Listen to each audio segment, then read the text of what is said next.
This is Darisha Bailey Vath, a 17-year-old from Rochester, Minnesota. What happened to her would change young lives forever and shake this small community to its core. It all started at 1:20 a.m. on Sunday, July 16, 2024, at Lakeside Veterans Memorial Park in Forest Lake. What began as tension between two groups of young people spiraled into a violent confrontation. Witnesses say both sides were armed, some with baseball bats, hammers, even a crowbar. Prosecutors say 20-year-old Dylan Simmons was playing hacky sack at the park that night when he sent a text message to Darisha's brother, Devin, telling him to come to the park to fight. A conflict between Simmons and Vath had been brewing for nearly 2 years.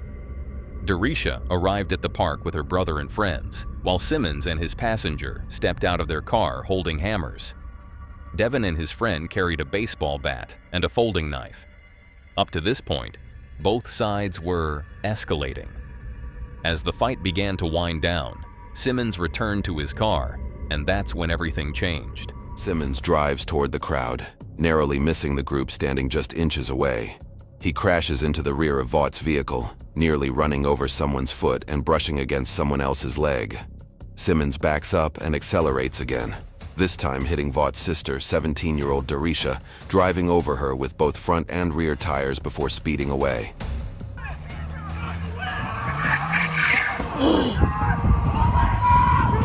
Oh my God.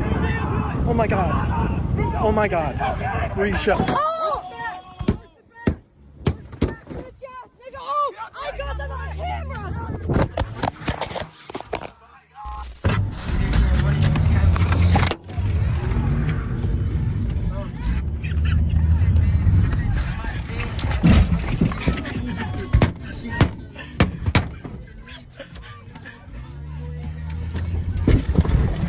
You gotta go, bro. You gotta go. Police and paramedics arrived within minutes. They worked desperately to save her, but Darisha had suffered multiple fractures and a traumatic head injury.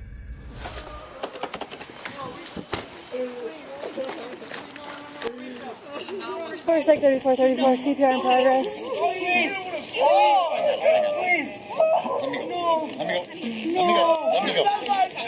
No, please! Oh, please! Stay with me. Here, I'm gonna switch out with you, okay? Despite the effort, she sadly died at the scene shortly after rescue crews arrived. Simmons fled, but didn't get far. After a call with someone still at the park, he eventually returned and admitted to police that he knew he had struck her. Surveillance video gave prosecutors the evidence they needed to upgrade his charges to second-degree murder, along with 3 counts of second-degree assault. A family in Forest Lake is grieving the loss of a 17-year-old girl. Police say that someone intentionally hit and killed her during a fight at a park this weekend. 20-year-old Dylan Simmons appeared in court for the first time today after Washington County prosecutors charged him with third-degree murder and vehicular homicide. In December 2024, Simmons' trial began. Tensions were high. Outside the courtroom, the two families clashed, shouting at each other, even fighting at a nearby restaurant. Inside, the case centered on intent. Prosecutors argued Simmons deliberately drove into the crowd. His family insisted he panicked when surrounded and never meant to kill anyone. But after 5 days, the jury reached its verdict. Simmons was found guilty of second-degree murder without intent, criminal vehicular homicide, and multiple counts of assault with a dangerous weapon. He was acquitted of murder with intent and now faces up to 40 years in prison, with sentencing scheduled from March 2025. For Darisha's family, the verdict brought some measure of justice, but it could never bring her back. She had been looking forward to graduating high school and dreamed of becoming a veterinarian. Now, her family is left only with memories, grieving a daughter and sister taken far too soon. A horrific scene for any family, to lose their daughters in such a way. But sadly, they are not the only ones. Let's take a look at the next video. We've had a terrible accident here. Henry just got taken by a crocodile. Oh, damn it. Oh, Henry. Crocodile. Crocodile! Crocodile! On December 7, 2010, tragedy struck deep in the heart of the Congo Basin. A world-class kayaker, Hendriki Coetzee, known to his friends as Henry, lost his life in one of the most dangerous rivers on Earth. The Lualaba River in the Congo is untamed. Beneath its murky depths, massive Nile crocodiles wait silently for their next victim, while hippos charge without warning. Out here, far from civilization, help is hundreds of miles away. For Henry, though, danger was never something to avoid. It was something that made him feel alive. Born in a small village in South Africa, Henry grew up in the shadow of conflict. His father fought in the border wars, and as a child, Henry often hid under his bed as artillery shook the family home. Perhaps those early experiences shaped his path, because as an adult, he became one of Africa's most daring explorers, leading expeditions across the Nile and gaining a reputation as one of the greatest kayakers of his generation. I would put Henry up there not only with the greatest kayakers of all time, but the greatest explorers of all time, you know, people that you only read about in books. By late 2009, two American kayakers, Ben Stooksbury and Chris Corbulic, asked him to guide them through unexplored tributaries of the Congo. Henry couldn't resist. He agreed to join what would be his final expedition. The team knew the dangers.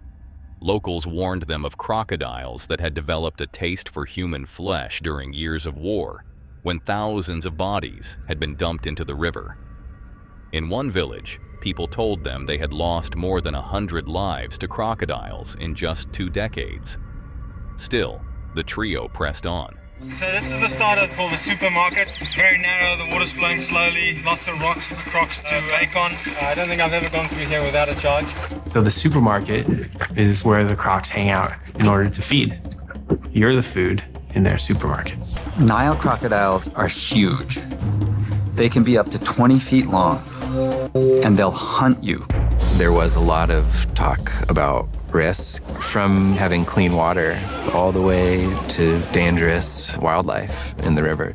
To call the wildlife in these rivers dangerous is an understatement. It's estimated that crocodiles claim between 300 and 1,000 lives across Africa each year, a number that many believe is far higher, hidden by the vastness of rural villages and the lack of official records. When Ben was given the rare chance to go, he prepared for the worst case scenarios. But how do you prepare yourself for the loss of a close friend? Be coming now, just going across there. Well, the thing is, nobody's told us that we can't do it.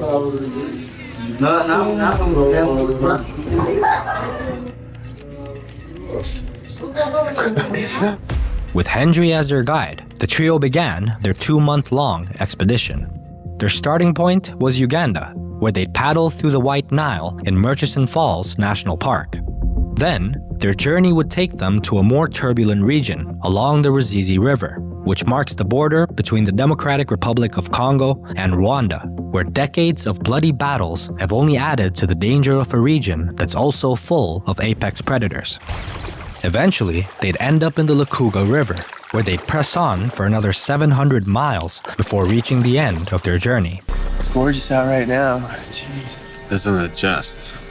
Everything's gone great. Had a beautiful time.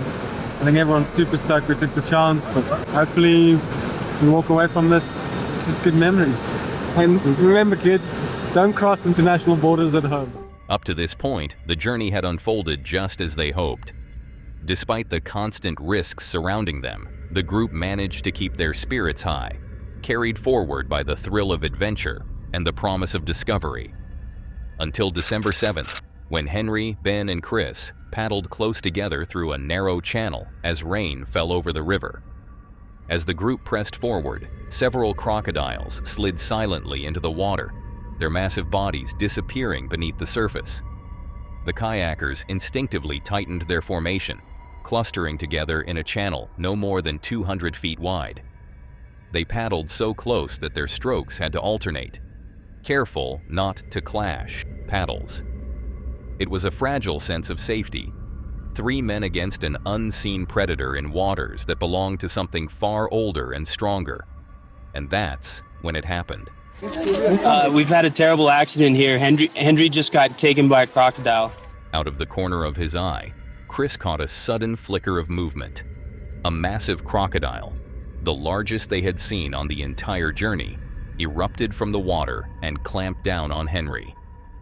At that very instant, Henry muttered 3 quiet words. Oh my God. It wasn't a cry for help or even a plea. It was almost as if he already knew what was coming. The attack was instant, merciless, and final. By the time Chris registered what he was seeing, it was already too late. Henry was gone. God damn. Oh. Damn it. Oh, Henry. Fuck. The crocodile took him right out of his boat. Hey, no. Wait. Just wait. No. I saw this whole thing happening. You saw it come out of the water. It was big. I mean, his head was half the size of that kayak. It was massive. It got him by the shoulder. Yeah, it was just like, it was right up there. Ben and Chris raced to a nearby village for help, but for the locals, hardened by years of losses to crocodiles, there was no option of entering the river. To them, it was a death trap. In the end, Henry's body was never recovered. For Henry's partner, Juliana Boring, the loss was devastating. She had been planning to fly to Uganda to begin a new life with him at the end of that year. Instead, she was left with grief, but also with Henry's legacy. In the end, Henry died doing exactly what defined him, pushing into the unknown in a river that demanded the ultimate price. His story is both a cautionary tale of nature's power and a tribute to a man who lived his life on the edge of it. And it seems crocodiles are not the only animals we need to fear, because what happened in a Dutch zoo in 2005 was something no one could have expected. It was a warm spring morning in Rotterdam. Families filled Diergaarde Blijdorp Zoo. Children pressed against the glass, and the air carried that calm excitement that always lingers when wild animals are so close. Among the many enclosures, one in particular drew constant attention: the gorillas. And inside, towering above them all, was Bokito.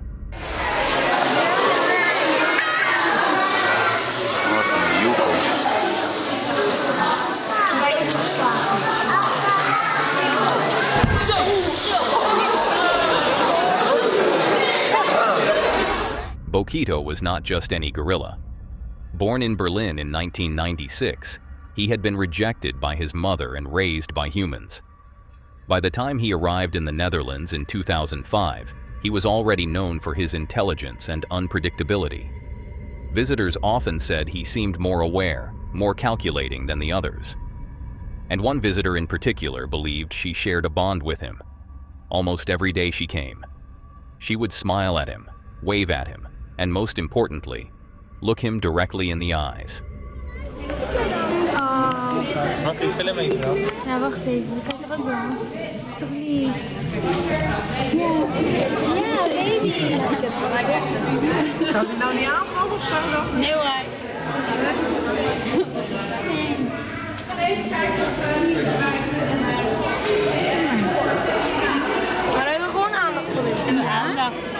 Daarom doet hij zo.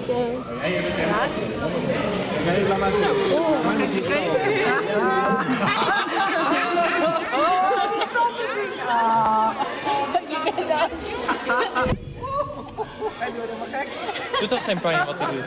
Nee, dat is sterk. Ik denk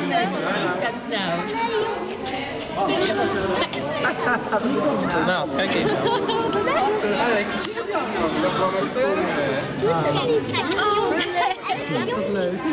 Wat zie je dat gezicht? Ik wil jou even zeggen. Ja, ik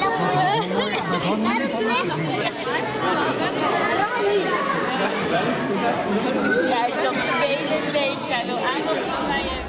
To her, it felt like friendship. But to a gorilla, eye contact is no invitation. It is a challenge.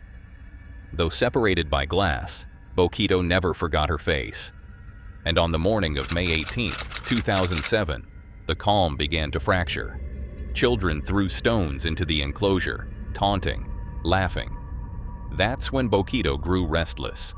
He moved toward the moat, his eyes flashing with something no one in the crowd could mistake. Then, in one impossible moment, he did what the zoo had believed he could never do. He leapt across the water and climbed the rock walls. In seconds, the gorilla escaped. Panic tore through the zoo. Families screamed, scattering in every direction. And Bokito, he went straight for the woman he recognized. The one who had been there, staring into his eyes, day after day. Witnesses remember the horror. The woman never had the chance to escape. Bokito charged, seized her, and dragged her across the ground with a violence no human body could withstand. His jaws tore into her, leaving more than 100 bite wounds and multiple fractures. Some said the sound of her screams was unlike anything they had ever heard. When he finally released her, he stormed further, toward the cafe terrace, sending more visitors scrambling in terror. Zie je hem? Ja. Bokito vluchtte na de aanval naar een restaurant. En daar was ook de familie Hendricks uit Alphen aan de Rijn, die dacht veilig te zijn.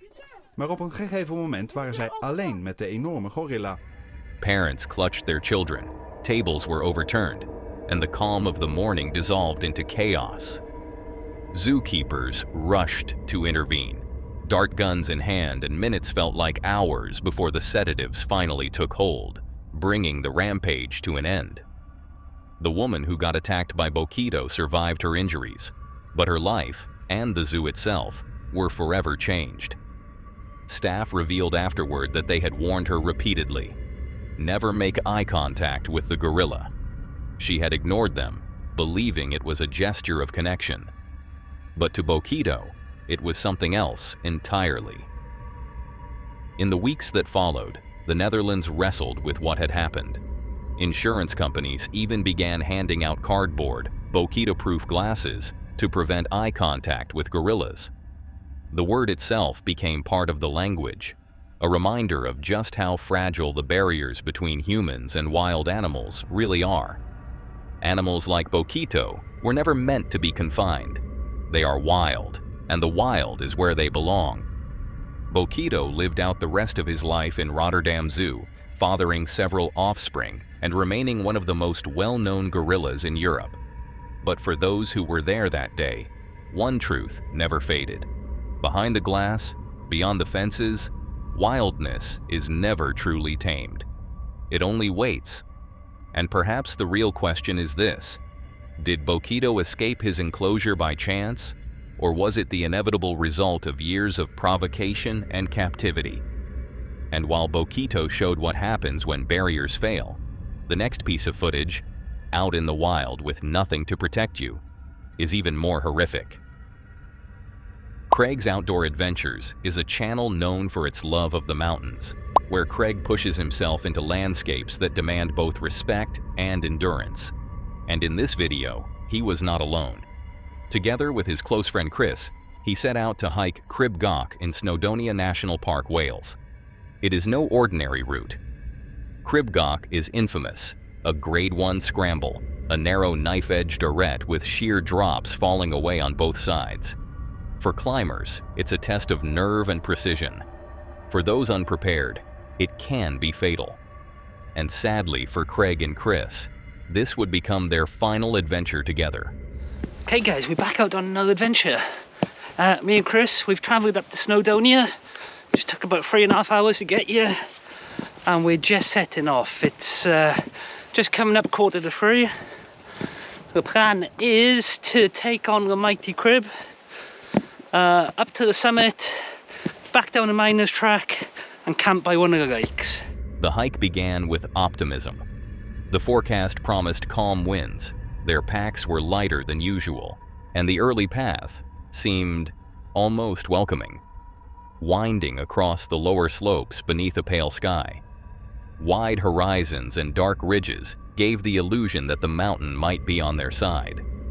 But soon, the reality of Crib Goch revealed itself. The ridge rose ahead like a blade, its sharp edge cutting into the clouds, and a warning sign reminded them once again that only the experienced should continue.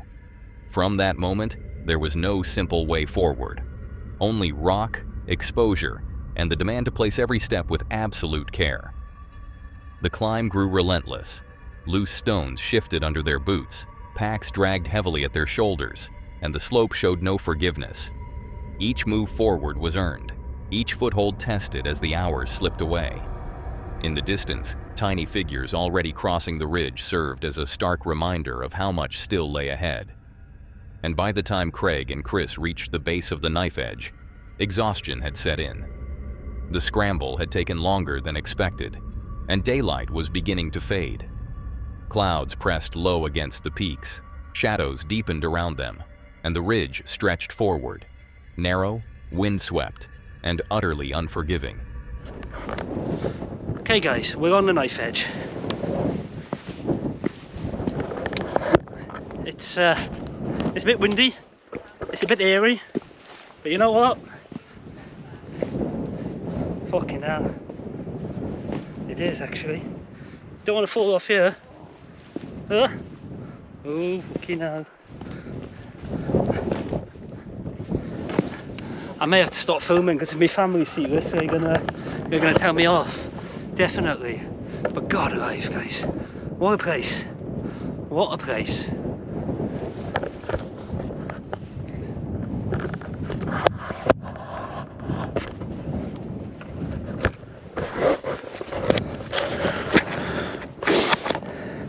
Right, let's get over the ridge.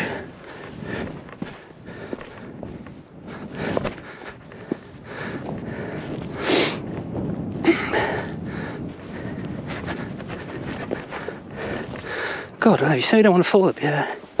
Up, I say, as I trip. Okay.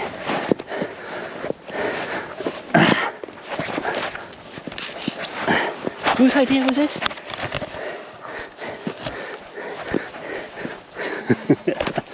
Oh God, I gotta drop that side. Whew.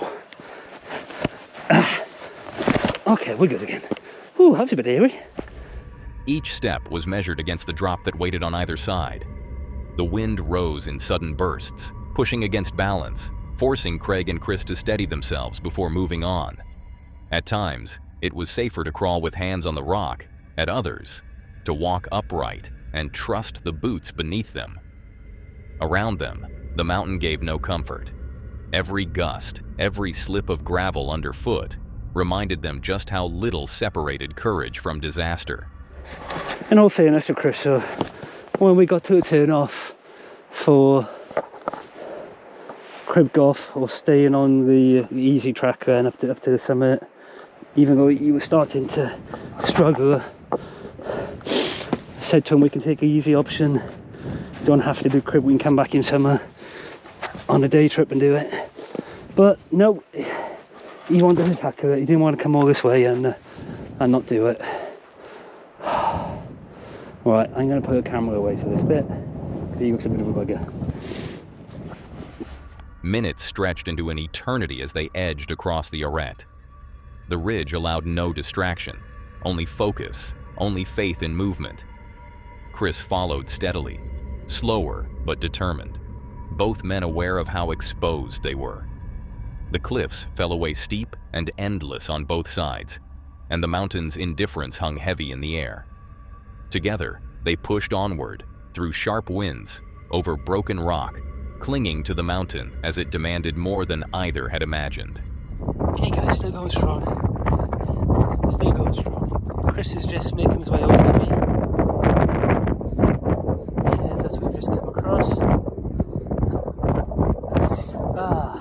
It's scarier up close, honestly.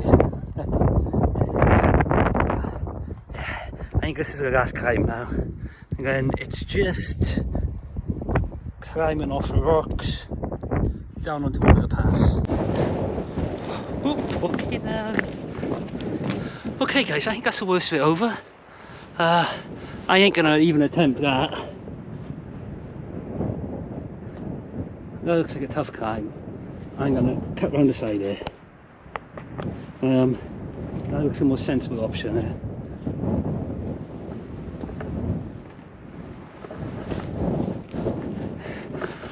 Wind's getting up, clouds coming down, and that looks a tough climb. And I'm not fancying it now. Oh, do I?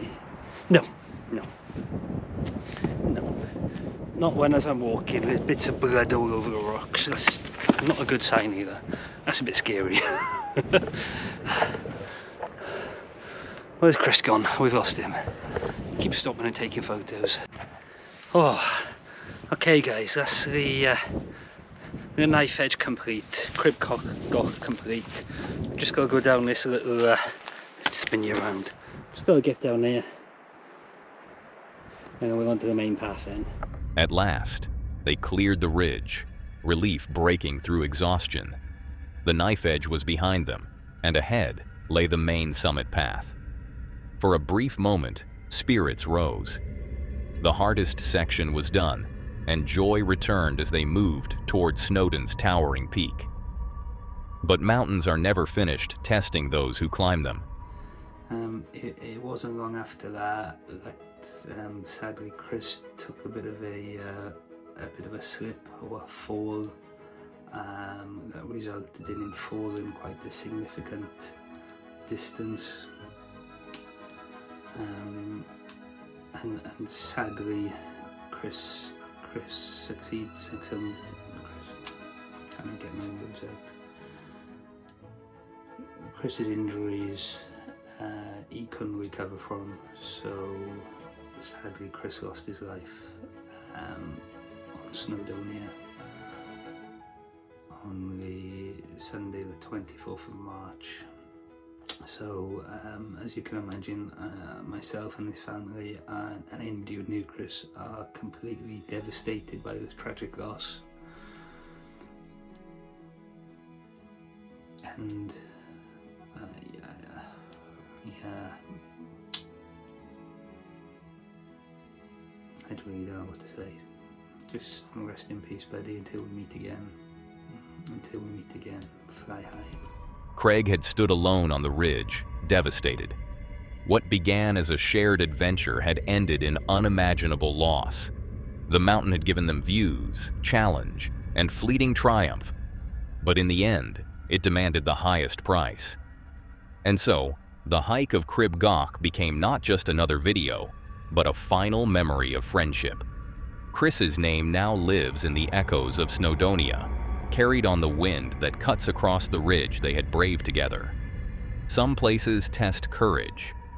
Others reveal the fragility of life. Crib Goch does both. And for Craig, it will forever remain the mountain where he lost his friend. It's sad to see that people's lives can end while doing what they love most. But what if it wasn't passion that took them, but a sudden and tragic accident? That's exactly what you're about to witness in the next video. It happened in Russia. On a cold Sunday morning, a mother sat quietly on a bench, her child resting peacefully in a stroller beside her. The moment seemed calm, until a horrifying scene unfolded before her eyes.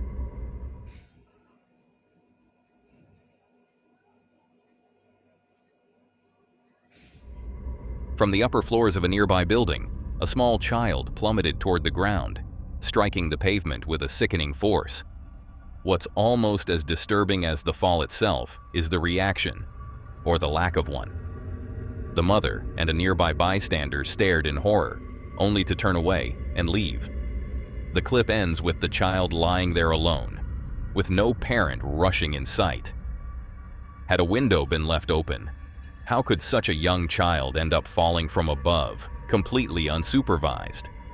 These are questions that continue to haunt those who saw the footage. The video spread quickly online, sparking outrage. Thousands of viewers condemned not only the parents, but also the bystanders, shocked that anyone could witness such a tragedy and do nothing. Only later did some attempt to downplay the horror, suggesting that what had fallen wasn't a child at all, but a simple plastic bag caught in the wind. Yet that explanation collapses the moment you watch closely. The movements are too heavy, too final, too painfully real. So what do you believe? Was this a tragic accident involving a child? Or just a bag mistaken for something far worse? Let me know your thoughts in the comments. It's shocking how a peaceful moment can take such a horrific turn, and the same can be said about the next video. On the morning of November 7th, 2022, professional fisherman Matthew Gorn set out for what he thought would be a routine trip off the coast of Port Augusta, South Australia. The water was calm, the sky bright, and about 10 kilometers offshore, he let his kayak drift as he cast his line. Fishing from a kayak was nothing new to him. It was a way to clear his head, to work in silence with only the sea for company. But that silence would not last. The first sign was subtle, an unease in the water, as if something large was shifting beneath the surface. At first, Matthew thought little of it. The Spencer Gulf is home to countless marine creatures, from dolphins to rays, and odd movements below the waves were part of the territory.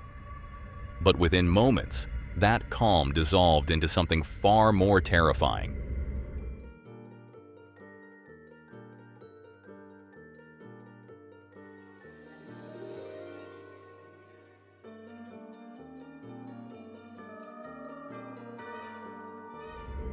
From the depths, a great white shark breached, lunging directly at his kayak paddle. Shock hit instantly. This wasn't a distant sighting or a harmless fin slicing through the water. The shark was here, towering beside him, striking with precision, testing the fragile barrier between predator and man.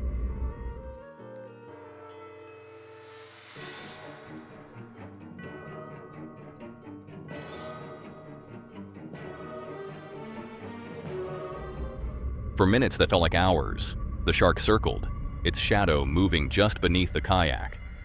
Every creak of the paddle, every shift in balance, seemed to draw its attention. I'm going to the box. Matthew's GoPro captured the moment in unflinching clarity, showing a man caught between terror and awe, gripping his paddle with the knowledge that one wrong move could end it all. And then, as suddenly as it appeared, the shark turned. With a slow sweep of its tail, it vanished back into the depths, leaving the ocean deceptively calm once more. The silence was deafening. Later, recounting the ordeal, Matthew admitted that he had been stupid to head out without a shark shield, a device designed to repel predators with electrical pulses. He knew just how close the encounter had come to disaster. For those who watched the footage, the debate lingers. Was the shark attacking, mistaking the paddle for prey? Or was it simply curious, investigating the unfamiliar shape above? Whatever the case, one fact is undeniable. Matthew escaped unharmed, but the memory of that breach, the sight of those jaws lunging from the depths, will never leave him. But what do you think? Was this a narrow escape from an attack, or just a chilling reminder of the curiosity of one of the ocean's most formidable hunters? Let me know your thoughts. Now that was all for today, folks. If you enjoyed these horrifying clips, click to see more on the video on screen.